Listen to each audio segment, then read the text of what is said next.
Gary. Mais s'il te plaît, rectifie mon âge. C'est 75 et non 76. Tu sais, à notre grand âge, un an, ça compte. Désert de tout, Gézé là, désert de tout. 75. Je rectifie, mais ce que j'avais dit demeure, n'est-ce pas? Je reste accroché, cramponné à ce que je disais tout à l'heure. Cette femme extraordinaire, je vous dis bonjour à 75 ans. C'est déjà toute une vie, Michel. Mais merci, Gary. Je voudrais te remercier de me recevoir ce matin et surtout de me donner l'opportunité de m'exprimer pour la première fois sur cette date historique de notre départ de Haïti le 7 février 1986. Je salue aussi ton équipe de journalistes chevronnés que j'écoute de Paris chaque jour de la semaine. Je salue respectueusement aussi le peuple haïtien pour lequel je garde toute mon affection. Et si tu me permets, Gary, comment ne pas remercier la France qui nous a reçus et qui nous protège jusqu'à présent? Michel, merci. Michel, qui Jean ou t'as vécu premier moment départ là, le 7 février 1986? Et tu peux répéter la question, Gary, s'il te plaît? Moment ça, départ oui, là, 7 février 1986. Bon, tu sais, partir loin de son pays et recommencer une nouvelle vie sur une terre étrangère n'est jamais facile pour quiconque, qu'au président, qu'au madame président, qu'au simple citoyen. La diaspora peut en dire même plus long. Ça a été un déchirement pour Jean-Claude. Ça a été un déchirement pour nos deux familles respectives et pour moi. J'avais des enfants en bas âge. Quand j'ai épousé Jean-Claude en 1980, et quelques jours avant le 7 février 1986, il a pris la décision de quitter le pouvoir. Je n'ai pas hésité une seconde à le suivre en exil. Ne déplaise à certains médisants. Il a pris cette décision après la mort malheureuse des 3 jeunes écoliers des Gonaïves. Une mort que j'ai toujours déplorée, que Jean-Claude a pleuré ce jour-là. Jean-Claude n'a jamais donné l'ordre de tirer sur la foule, mais il a toujours su d'où venait ce complot. Je m'abstiendrai de balancer un ou des noms, ils se reconnaîtront. Allô, Madame Bennett? Oui, je vous écoute. Maintenant, Madame Bennett, il y a un peu de monde qui a pu suivre, qui a attendu l'émission. Hein? Et comment ou te vivre 7 février à même? Alors là, on va parler de moment en exil là. Comment on vit début exil là en France. Maintenant, jour 7 février ça, comment on vit les mêmes, Madame Bennett? Bon, quand le président a appelé l'ambassadeur américain pour lui demander le transport et qu'il a eu l'ambassadeur de France et aussi le Quai d'Orsay pour qu'il nous reçoive en France, il avait demandé l'asile au président Mitterrand à ce moment-là, qui a dit « Je vous attends, venez ». Tout de suite, j'ai suivi la décision. Jean-Claude ne connaissait pas les États-Unis. Il faut que je vous dise aussi que pendant les 14-15 années de sa présidence, Jean-Claude n'a jamais fait un voyage nulle part. Il s'est retrouvé à 19 ans et il était comme obligé d'accepter cet héritage de son père. Il n'a pas eu son mot à le dire. Et personne n'a jamais pensé à ce jeune homme de 19 ans qui accepte des charges qui étaient peut-être trop pour lui à ce moment-là. Et quand il a décidé de partir et que ce serait la France, il n'était pas question qu'il aille aux États-Unis. Il avait seulement demandé le transport. J'entends beaucoup dire qu'ils ont dit, Jean-Claude a tout mené jusqu'à la fin. Il a décidé de partir pour ne pas se salir les mains. Parce que, entre vous et moi, entre l'armée qui lui était fidèle et les volontaires de la sécurité nationale, que vous appelez vulgairement les tontons macoutes, ils étaient à sa disposition. Jean-Claude a décidé qu'il ne voulait pas. Le problème vient surtout qu'on l'ait empêché de remettre en question la présidence à vie. Moi, je lui avais dit de remettre en question la présidence à vie et de se présenter. Mais on m'en a empêché. On lui a dit la présidence à vie ne se négocie pas. Vous dites on. De qui est-ce qu'on a parlé? Est-ce que c'était je parle les gardiens, Gary, je parle de la France de première manière? C'est qui monde qui dit la présidence à vie ne se négocie pas? Ah, il manquait tout, il me ça. mais Gary, ça venait de la frange dure du valériste qui voulait pas perdre leurs petits intérêts. C'est toujours comme ça. On vit la même chose maintenant. L'histoire se répète. L'histoire se répète. Quel souvenir marquant gardez-vous de vos années au Palais National? Il y en a plein, Gary. Il y a des souvenirs familiaux d'abord, parce que moi, je me suis toujours occupée de ma famille avant même de la fonction de première dame. Grâce à Jean-Claude, j'ai eu l'honneur de servir mon pays. Les souvenirs marquants, c'est... ma vie était menacée chaque jour. Ça a été un combat pour moi chaque jour. Je sortais du secteur privé pour tomber directement au Palais National. Excuse-moi, mais j'ai pas eu de transition. Il n'y a pas eu de transition? Non, j'ai pas eu de transition. Et beaucoup de duvalieristes ne voulaient pas de moi. J'avais tout contre moi. Jean-Claude n'avait jamais été marié et il a été président à l'âge de 19 ans et sous l'influence de certains duvalieristes et certains membres enfin bon. Et voilà qu'il se marie. Je n'étais pas celle qu'on voulait. Chaque duvalieriste avait une fille qu'il voulait que Jean-Claude épouse. Et tout était contre moi. Je n'étais pas catholique, j'étais anglicane.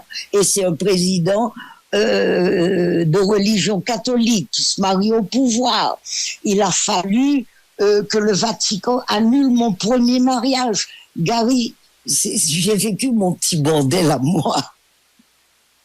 Ça a été très difficile jusqu'au jour du mariage, le 27 mai. Je ne savais même pas si j'y arriverais à l'église. T'es tellement conspiration et hostilité ou pas te connaître sur la privée l'église parce que ou pas fin quoi mariage à ta fête? Ah non, je savais au fond de moi parce que Jean-Claude le voulait. Mais les pièges étaient là de chez moi, le cortège pour aller à l'église, pour aller au palais d'abord et ensuite à l'église. J'ai vécu une hostilité pendant toutes mes années au palais de certaines personnes. Et heureusement que tu sais, dans la famille Bennett, on dit toujours en créole, l'or fait bien, les tourner pour. Et ça m'a toujours aidé, ça m'a toujours béni, si tu veux, dans un sens. Et est-ce que problème classe à couleur a été posé qui fait mariage là pas possible? Parce que vous parlez de mulatresse qui a venu prendre un petit nègre et au pouvoir, etc. Parce que mulatio avec mon secteur privé pour le prendre, pays à non mais tonton Macoutio, est-ce que le problème ça t'est posé? Et si oui, comment t'as vécu? Gary, tu sais, problème mulatresse, problème ça a toujours existé, surtout par les hommes politiques qui l'utilisaient leurs besoins. Mais au fond, Gary, soit regarder ça. Trois carnets politiques haïtiens, ils ont une maîtresse dominicaine, cheveux soie couleur claire, alors qu'ils ont bonnes oreilles.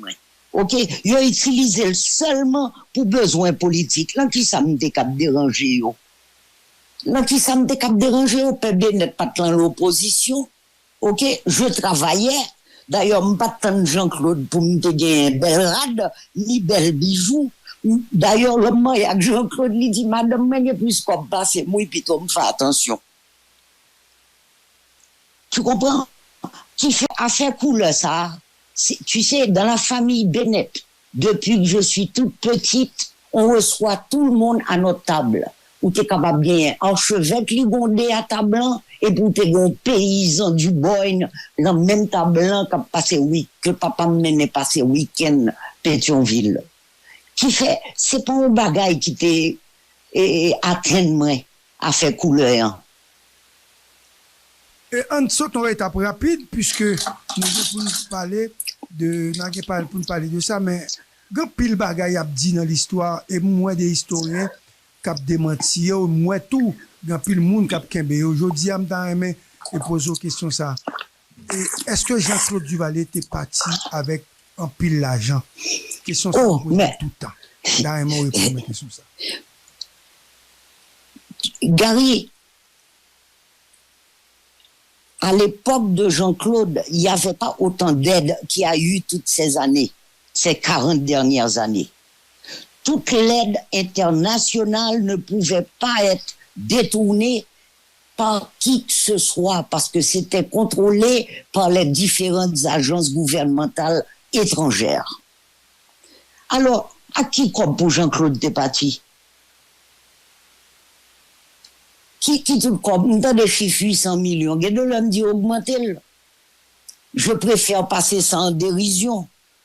Jean-Claude n'était pas un homme d'argent, comme François Duvalier n'était pas un homme d'argent. Haïtien toujours pas oui, il y a pas de couronne Nupana, et 800 millions, il y a l'autre qui dit non, c'est 900 millions. Jean-Claude, mais de quoi on parle là? Comment vivre 40 ans exil ça? Jodi à la 40 ans après, comment vivre lui? Bon, tu sais, Gary, ça a été un déchirement pour nous. Mais j'ai eu une vie de famille en arrivant en France à m'organiser. Et naturellement, on a eu la protection. Et le président François Mitterrand recevait beaucoup de pression, même de son gouvernement, pour nous demander de repartir. Et avec les Américains, son premier ministre à l'époque, Fabius, Fabius avait demandé qu'on aille dans un pays africain. Entre toi et moi, je connais si je t'ai voué dans un pays, ça nous t'a boulé. Eh bien, j'ai tenu ferme. Parce que Jean-Claude était dans un état second. Il n'arrivait plus à réagir quand on venait d'arriver en France. On avait le service secret français qui nous donnait soi-disant de la protection, mais en même temps il a espionné nous. Ça n'a pas été facile. Tous les enfants de la famille qui étaient en bas âge étaient malades. J'avais le médecin presque 24/24. N'oublie pas qu'on était à Taloir, là où le froid était vraiment intense. À ce moment-là, j'ai réagi. J'étais la seule à pouvoir réagir. Et un jour, le premier ministre français a envoyé quelqu'un à l'hôtel où on était à Taloir pour nous demander de partir. Il y a un avion américain qui nous attend maintenant sur le tarmac de Genève. Je dois te dire, on était à 1 heure de Genève, mais en France. À ce moment-là, Jean-Claude me dit, tu vas le recevoir avec moi. Je lui ai dit, pourquoi? Tu ne peux pas le faire seul. Il me dit, je te demande d'être là. Je lui ai dit, si tu me demandes d'être là, c'est parce que tu veux que je m'en occupe. Est-ce que tu m'autorises à lui dire ce que je veux? Il me dit, je te donne carte blanche.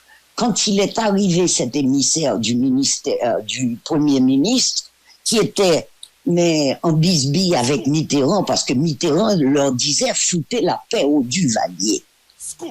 Et cet émissaire est arrivé en sortant son blabla, comme on dit, il y a un avion qui vous attend, vous ne pouvez pas rester en France, l'opinion publique si, vous êtes un embarras pour nous, dictateur ceci, dictateur cela. À ce moment-là, je me suis mise debout, je lui ai dit, monsieur, Vous êtes dans mon hôtel parce que c'est moi qui paye tout l'hôtel ainsi que la sécurité que vous me donnez. Je ne vous dois rien. Monsieur le président Mitterrand nous a demandé de venir après notre demande. On y est, on y reste. Et je l'ai foutu à la porte, Gary. À ce moment-là, nos avocats qui étaient présents, comme dit Haïtien, ils mettent deux mains dans la tête, ils disent, oh Seigneur, je dis, écoutez, si vous ne pouvez pas l'écouter aussi, ce que je dis, je vous prie de prendre la porte. Et ça a été ça, et voilà comment on est resté en France. On a pris des avocats, on a demandé l'asile politique, et les procédures étaient longues, et voilà, on y est jusqu'à présent. Sinon, ils ont envoyé nous Kai John Doe en Afrique. Et j'ai eu une conversation avec le docteur Jean Filius qui vit actuellement aux États-Unis et M. t'a raconté et il y a un historien haïtien qui est Daniel Supplice, écrivain, qui dit le dernier moment, dans la salle, dans le dernier l'heure pour te gagner, dans la salle, ça te gagné Jean-Claude ou même Avel. Est-ce que vous songez au moment ça? Bon, j'ai écouté Daniel, qui est un grand ami de la famille. Je ne sais pas dans quel moment tu penses qu'il a dit que j'étais là. Non, c'est pendant nous aller à dernier jour nous aller à tout pendant nous aller à dit dans salle. C'est ça docteur Félix. Donc m'a le temps de l'encore. Donc Kounia bon me pose une question, me connais ça qui doit ou qui doit pas dire toute bagaille. Et qui j'en peut se séparer à Jean-Claude? Qui j'en peut se séparer avec elle? 107.7 FM stéréo. On avait une vie, je pensais, familiale, mais c'était plutôt de mon côté.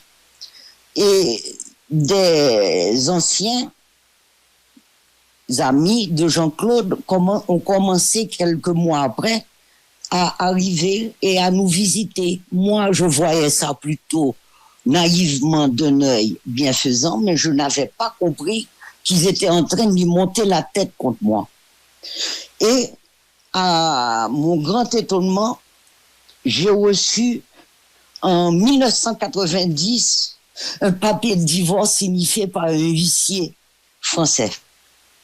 Gary, je suis tombé dans les pommes et j'ai été malade pendant 15 jours sans pouvoir réagir. Où on m'a signifié un divorce fait à mon insu en République dominicaine, là où Jean-Claude et moi n'avaient jamais encore mis les pieds, qui m'a été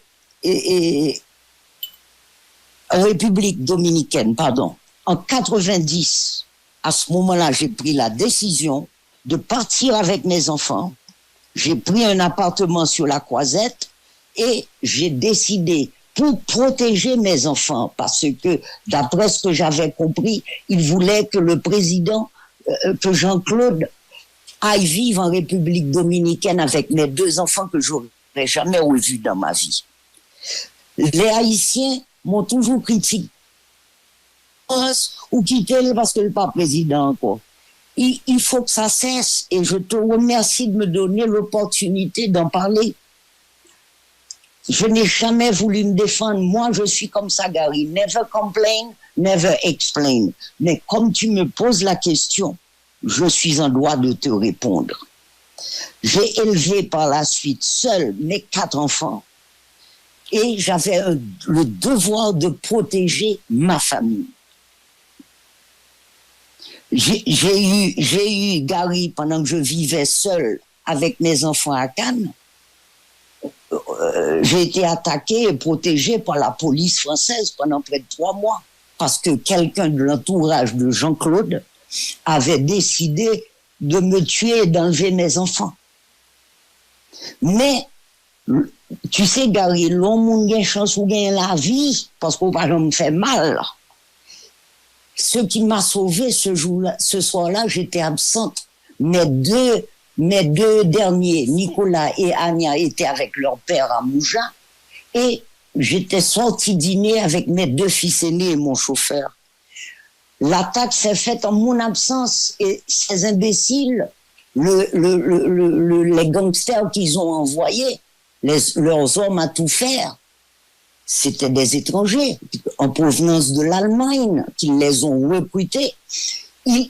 Ces cons se sont trompés d'appartement et ils ont attaqué un couple qui était au-dessus de moi. Et c'est comme ça que le lendemain matin, j'ai été réveillée par la police française qui m'a mise en sécurité, qui ne me laissait pas 24 sur 24. Et par la suite, la pression étant trop forte, j'ai déménagé, j'ai pris mes 4 enfants et je suis partie vivre à Paris. Et qui c'est à vous que t'es derrière ça? Ou bien non? Roger Lafontaine, Gary, et quelques autres. C'est difficile pour moi de citer le nom de Roger Lafontaine. Il est mort maintenant. Mais tu me demandes de te dire la vérité, je te le dis. Michel, mais pourquoi, Roger? Pourquoi? Roger, tu sais, il fallait qu'on m'élimine autour de Jean-Claude pour qu'il finance leur saloperie en Haïti. Roger avait besoin d'argent. Le divorce dominicain, Roger vivait en République dominicaine. C'est lui qui a fait tout ce faux divorce.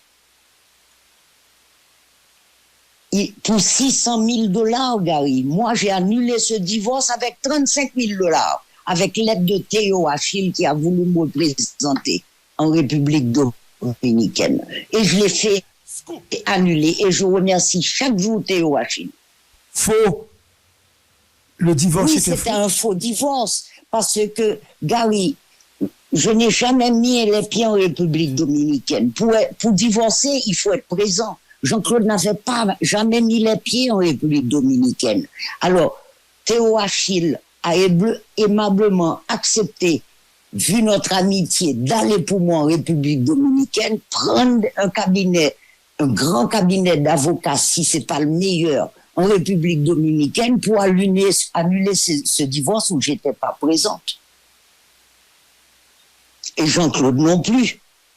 Et c'est à ce moment-là, avec cette annulation, j'ai demandé moi-même le divorce en France parce que je voulais être sûr que j'ai la garde de mes enfants. Madame Bennett, j'ai 2 ou 3 questions bien rapidement posées. Et en tant que première dame, qui ça, Madame Bennett, ou te gagné comme influence sur le pouvoir Jean-Claude Duvalier?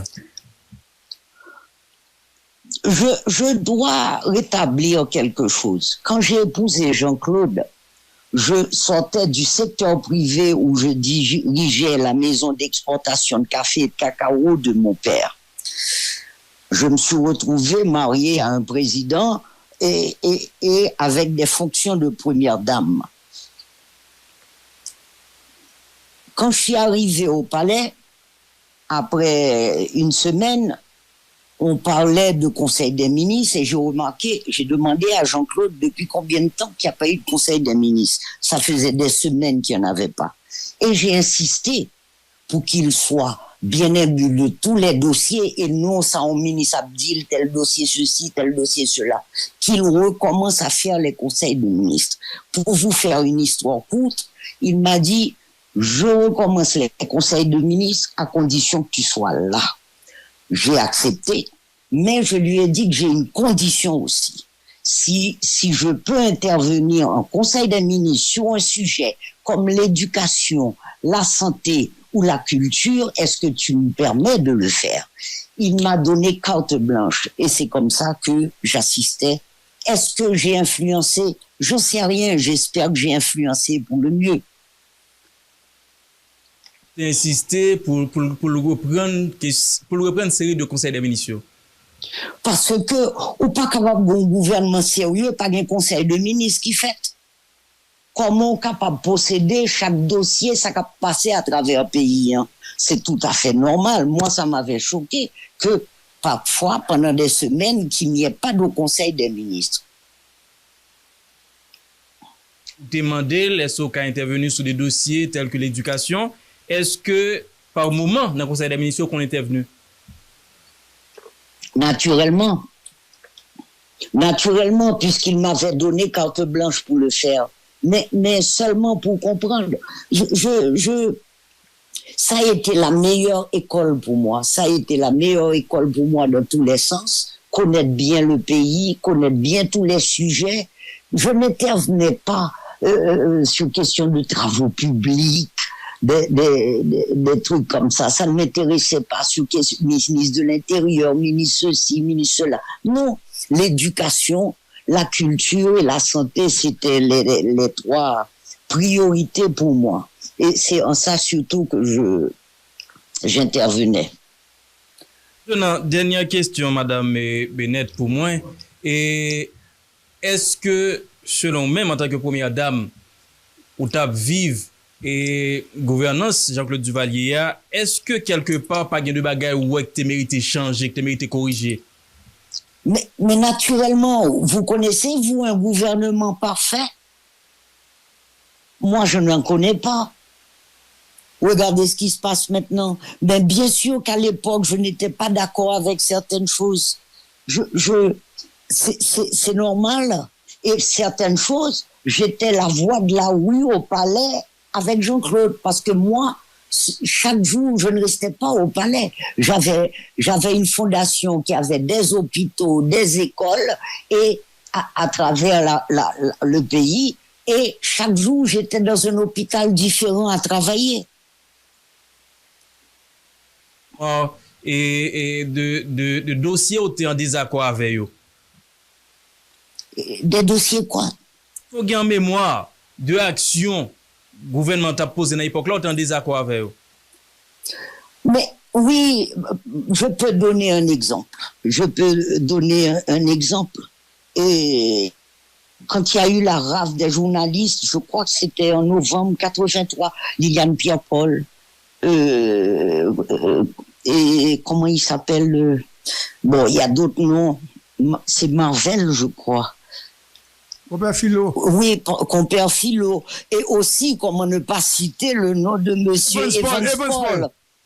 Hein? Pour moi, Evans Paul, c'est un homme de grande valeur morale et il a été victime de notre gouvernement, mais il prône toujours la réconciliation, il prône toujours la non-violence et le pardon. Et je lui en sais gré.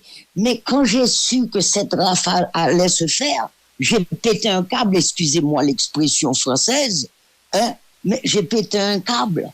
Et Jean-Claude a été mal renseigné là-dessus. Et ça s'est débordé. Et je regrette chaque jour ce que Liliane a subi. Je regrette chaque jour ce que chacun de ces hommes a subi. Pour moi, ça a été une tâche de notre gouvernement. Et je le regrette. Jean-Claude l'a regretté aussi. Mais je vais vous raconter une anecdote. Quand Jean-Dominique, qui a été un grand ami de Jean-Claude Duvalier, bien avant que je ne l'épouse, quand Jean-Dominique ouvrait son émission chaque matin à Radio Haïti, il disait « Bonjour Port-au-Prince », non, « Bonjour Haïti, bonjour Port-au-Prince, bonjour le prince ». Qui était le prince pour lui? C'était Jean-Claude. Mais au fil des années, l'amitié s'est refroidie. Et savez-vous que quand Jean-Dominique a été expulsé après cette rafle, vous savez que par l'intermédiaire de mon père, Jean-Claude envoyait de l'argent chaque mois à Jean-Dominique à New York. Alors, que Haïtien pas venu parler en pile dans la tête, moi, que Jean-Claude était mauvais. C'était quelqu'un de bon, c'était quelqu'un de généreux qui aimait son pays. Je pense qu'il est temps maintenant qu'on lui rende hommage. Il y a eu des erreurs impardonnables, mais parfois ça a débordé. Michel. Oui, Gary.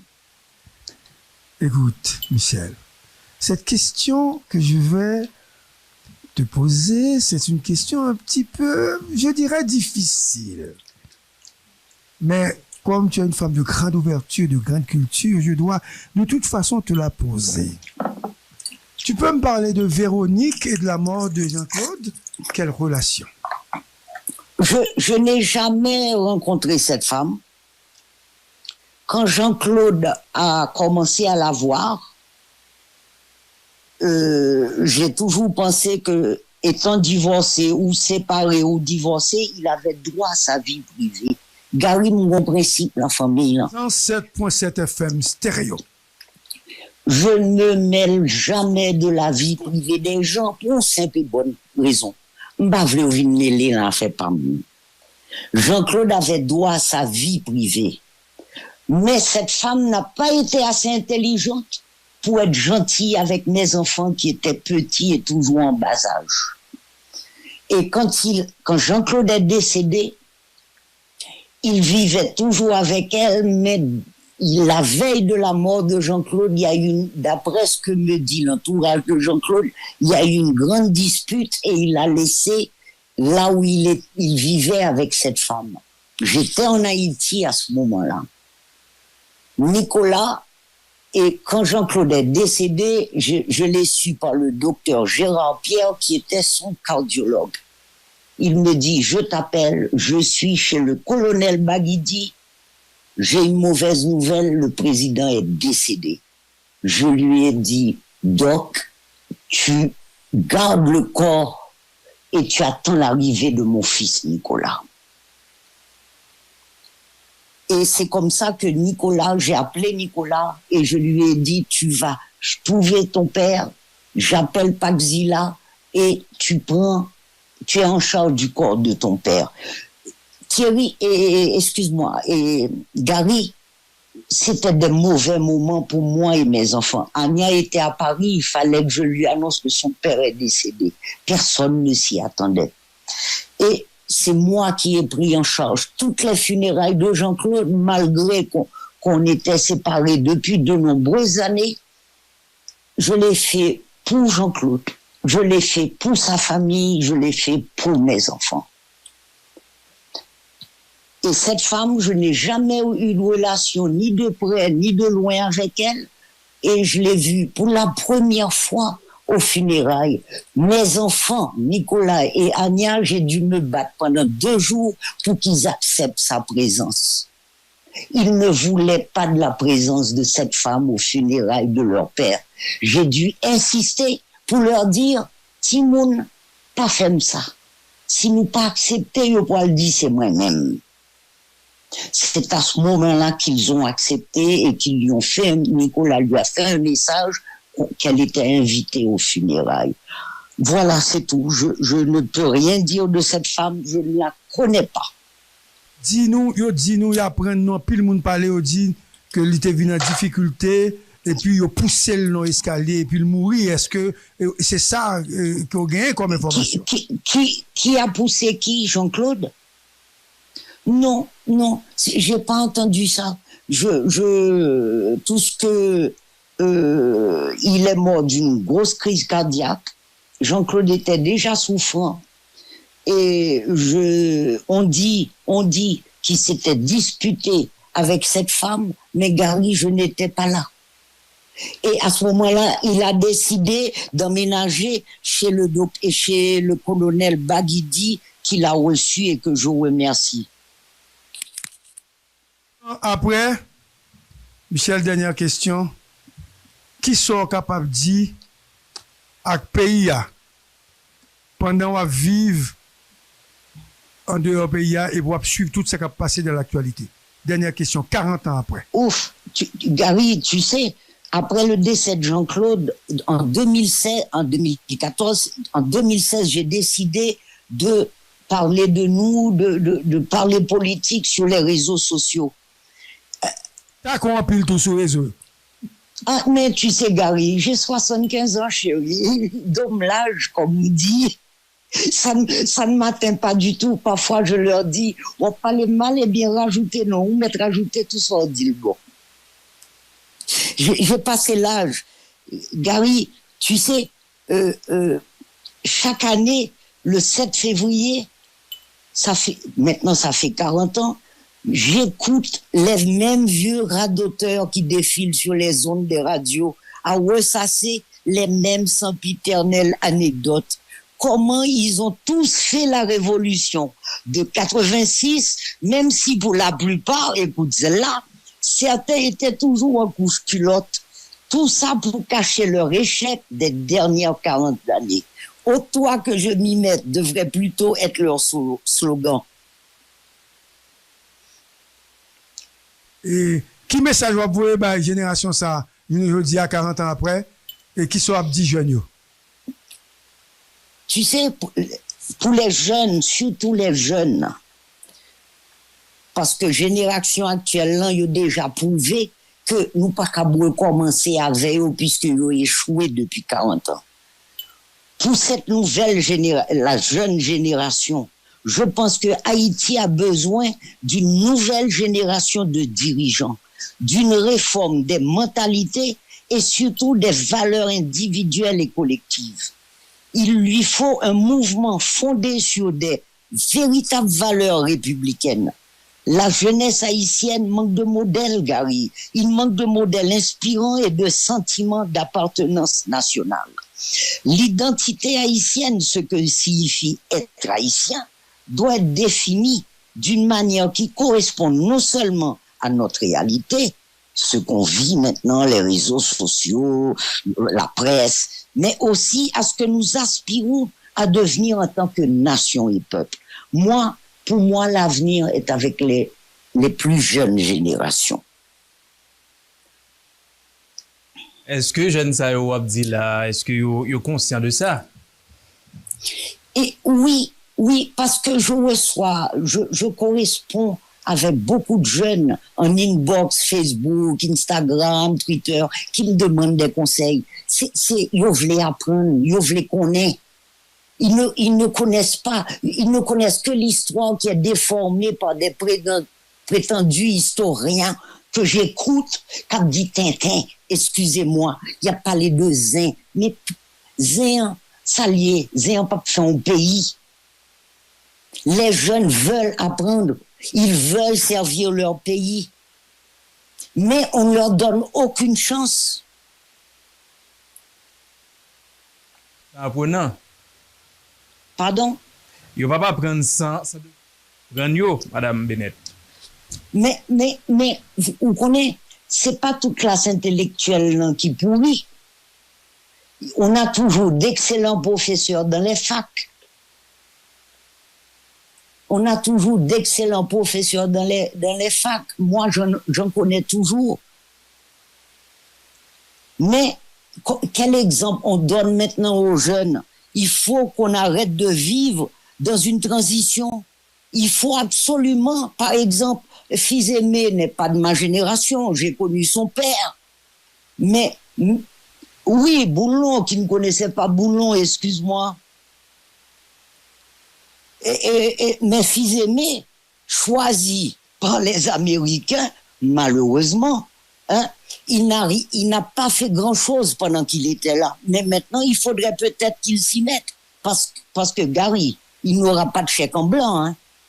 Il a le devoir d'organiser des élections avant la fin de l'année, mais il doit impérativement sécuriser le pays, Gary, en reprenant le contrôle des territoires perdus, comme l'autre a dit, l'ancienne ministre. La ministre de la Justice et de la Culture, Rémi Prophète. La ministre de l'Inculture, je dirais. Excuse-moi, Gary, tu sais, l'opposition typique, ma voyelle, parce que moi, je ne pas faire un cadeau. Et puis, il doit faire des élections. Pourquoi pas des élections à l'instar de M. Privert, pour lequel j'ai beaucoup de respect et que je salue. Fini. Nous allons finir. Moi, posons une question. Dernière question, vraiment dernière question. Gary, tu ne veux plus me quitter, hein? Tu ne veux plus me quitter. Non. Je reste collé à ta peau. Ok. Michel, écoute. Et m'apmando, est-ce que si on fait des marches pour venir en Haïti, est-ce qu'on va venir au pays? Dernière question. Mais Gary, je ne comprends pas. Tu es informé. Moi, je retourne en Haïti. Je visite Haïti depuis 4 jours après le tremblement de terre de 2010. Maintenant, c'est pas 2010. Mais maintenant, on n'a pas besoin des marches au pays. Revenir et vivre en Haïti. Mais Gary, excuse-moi. Je vais être franche et sincère avec toi. j'ai passé l'âge à 75 ans. Et de vouloir maintenant vivre en Haïti. J'en avais envie il y a quelques années. Mais quand je vois ce que ça devient, excuse-moi, à cause de l'insécurité, mes enfants, la famille m'interdit d'y aller depuis, 2015, 2016. Je m'en souviens plus la dernière fois que j'étais là. J'étais bien. Mais un pays en insécurité, Gary, j'ai 75 ans. Tu sais, à cet âge, on est vieille, on a des petits soucis de mécanique, il faut changer certaines pièces. Je visite davantage les hôpitaux et cabinets de médecins. Et de ne pas dire jamais, parce qu'en fait, il y a un de vos enfants qui est capable de porter le candidat, Nicolas, candidat à la présidence. S'il veut une présidence, faut assister à l'investiture de petit garçon, Nicolas, quand même, Michel. Nicolas est Duvalier, il restera un Duvalier. S'il décide un jour de se présenter, je serai à côté de lui. Mais, pour te dire franchement, il ne m'en parle pas et je le vois un peu plus en retrait de tout ça. Michel, je suis content de parler à matin.